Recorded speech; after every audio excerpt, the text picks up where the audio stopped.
Good morning, it's Friday the 12th of September, so another weekly update for you. And what a week it's been. Sunday saw Champion of Champions, Shotgun, and thereafter that we went into course maintenance week. It's been a fantastic week, and it's gone absolutely perfectly. Weather was on our side. Team have done lots and lots of extra hours to get the golf course turned around and get those surfaces back playable, and yeah, I'm absolutely delighted how it went, and yeah, it's absolutely fantastic. So Friday morning setup today has been roll greens, cut aprons, full rake of the bunkers, move the markers, empty the bins, empty the tee bins as well, and also we've got a fungicide application. We've done a liquid feed with a fungicide application as well. We've just seen a little bit of disease hanging around, and it's prime. It's really prime for those spores and that fungus to really expand in the conditions we've got at the minute, where we've opened holes, got sand on the greens, very humid mornings and very dewy mornings as well. That is absolute cloud cover as well. That is perfect conditions for disease. So as soon as we've seen a little bit and we've done our aeration practices, it's let's get a fungicide application on there and knock that on the head and reduce that disease pressure. So yeah, we could come out of Renos really well. So to go through course maintenance week, we had a team of greenkeepers in to set the golf course up for the Champion of Champions Shotgun, and then that was followed by another team who came in to get a head start on the aeration practices. So the first step of the aeration practice is to get out with a vertidrain. This is a deep tine aeration practice which gets air down deep into the profile and creates a channel for water to pass through to help with the drainage and roots to go down deep and encourage for healthy grass plants. Next, it was the turn of the pedestrian aerator, where we came behind and were punching holes to start working on the upper soil profile. So in the top 60-70 mil, we're looking to punch a hole in there. That also helps close the holes at surface level for the vertidrain holes. So the vertidrain holes will stay very open down deep in the profile, but at the top surface, yeah, it helps close those off. And we're punching these holes to try. These are the holes where we're trying to work the sand into. This practice also went into the aprons and the one band collar around the outside of the greens as well. So by making a head start on the Sunday after the Shotgun, we were able to have 6 greens vertidrained and 3 greens and approaches Procord. The full team were back in on the Monday morning and worked deep into Monday evening to have pretty much all of the golf course aerated and tined, with just the practice greens left to do on the Tuesday. The next job behind the aeration was to put the top dressing out. We put a single pass across the whole of the green and approach, and then we put a second pass on the greens to make sure we had enough sand so we can work in the sand into the holes. Once the sand has dried, it's then the turn of the brush, where the real magic happens to really brush the sand into the holes, and then leaves the rest of the surface very clean. This is probably the most important process of the week in terms of working the sand into the holes for what we're trying to achieve, and for recovery, and as I said, leaving the surface very nice and clean. And it needs to be really dry to do this. So this is where the weather needs to be on our side by, as I said, being very dry. In previous years, during this September maintenance, we've holocored. So you'd have seen us seeing the greens almost looking like they've got mud all over them, where you pull the cores out and then go and clearing all that up. The reason we've gone to solid tining and filling those holes with sand this year is because we monitor our organic matter levels, thatch levels, with testing, and send it off to a lab to see what percentages we have. And we're really happy with the levels that we've got them to with the works we've done over the years. So now we're just trying to maintain those levels, or maintain very similar levels, just by doing what's called doing this process, which is just dilutes the thatch. So you just put the solid tine in, fill it with holes, fill it with sand, and then the oxygen from within those sand-filled holes will help break down and keep keep the thatch and organic matter levels at very, very similar level to what they're at now. They certainly won't get any higher. But yeah, so that's where we don't need to go and remove material anymore, because we're very happy with the level they're at, and we just want to maintain them at a similar level. Once this was complete, we did a couple of the jobs on greens. The first was to put some larger holes into the first and third, where we struggle with some drainage in this area. So we put some really large tines on the VertiDrain, larger than the ones we had on to do the main VertiDrain practice, and put these down to 300 mil, and then filled those holes with sand.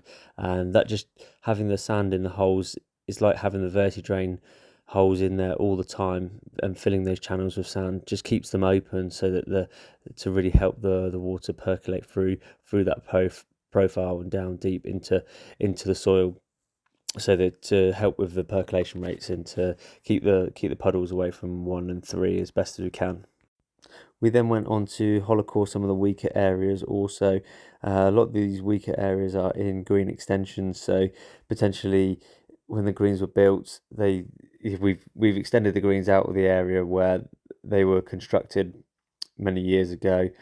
So what we were looking for in here was sort of a soil exchange, if you like, to take out as much material and get some sand in there. So we'd put have the holocores on the pedestrian aerator, go down as deep as we could, and pull as much material out as we could, and then get the sand in those holes to start turning that into a better soil profile, to create better conditions for growing the grass in. So some of the examples of the weaker areas are the back of the first, the back of the fourth, the front of the fourth as well, where we've done the extension, the front left extension we've done on 3, the extension on the front of 10, and back of 11, front of 7 also.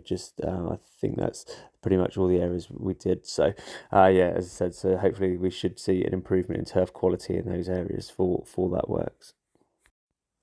Once all that was complete, we then went on to give the greens one final sweep, just to try and tidy any excess sand that was hanging around on the green, whether that be pushing it off or working in a bit more. Behind that we put the roller on, so to start compacting that top layer, and it's good to do that. And we did that on Tuesday afternoon, so did it in the dry, ready to get greens back on Wednesday, which we did by changing holes on Wednesday morning. Also on the Tuesday evening, we put a granular fertilizer out, as you can see from the photo. We've got a micro granular fertilizer to go out, and that will really break down and give lots of nutrients in the top of the profile of the soil, just to really help give lots of nutrients back to help growing over those holes, and really get the greens back to normal. And these two photos just display how the greens look. This is the 4th green as we were leaving on Friday. So absolutely delighted with the recovery we had.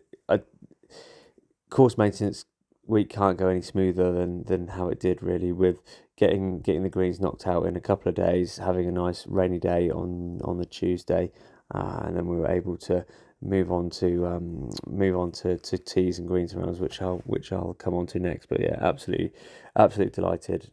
Perfect, perfect week. With greens complete, we then moved on to tees, and we holocored the tees. So yeah, again, just working on removing a bit of material, as we do once a year. Working on the top 60-70 mil of the profile, just to encourage turf health and take out some, just manage that thatch layer.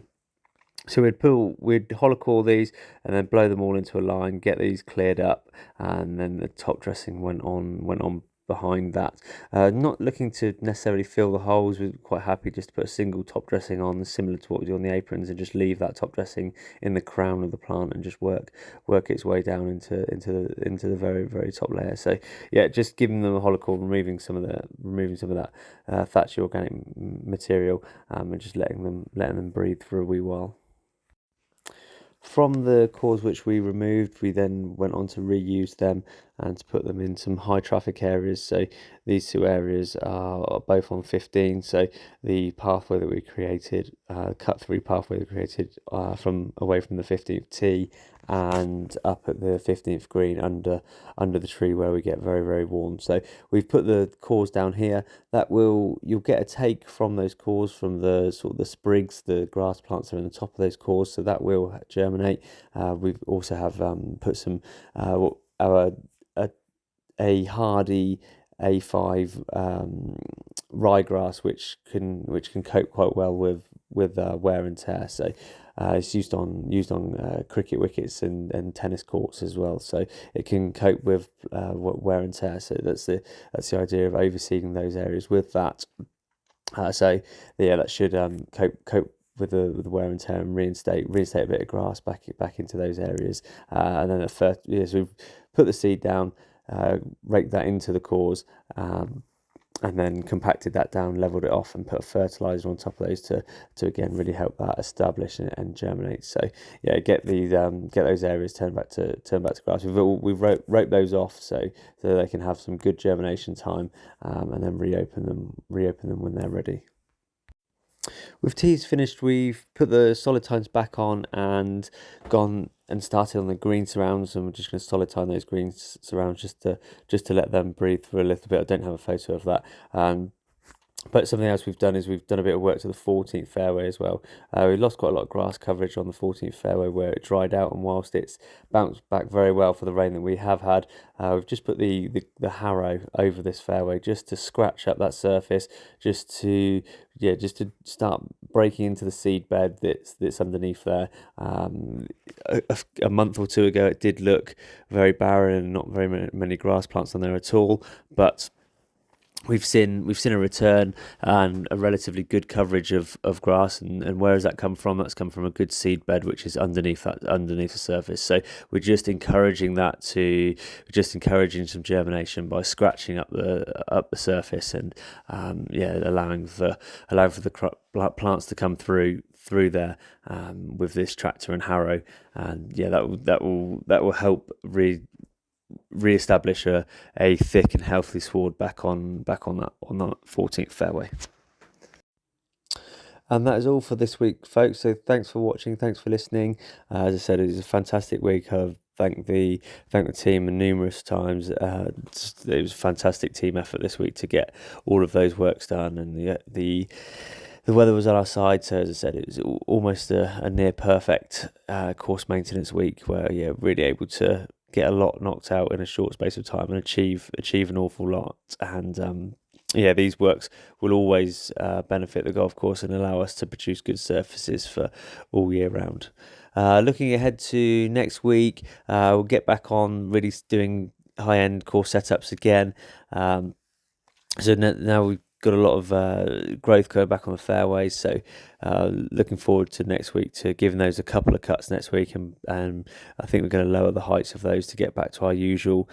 We've increased the heights during the dry period just to hold on, to allow the grass plant to be longer, to hold on to the moisture and things like that, so they can be a bit healthier. So we'll get those back to nice tight fairways next week, which we're looking forward to, and get back on setting a golf course up daily.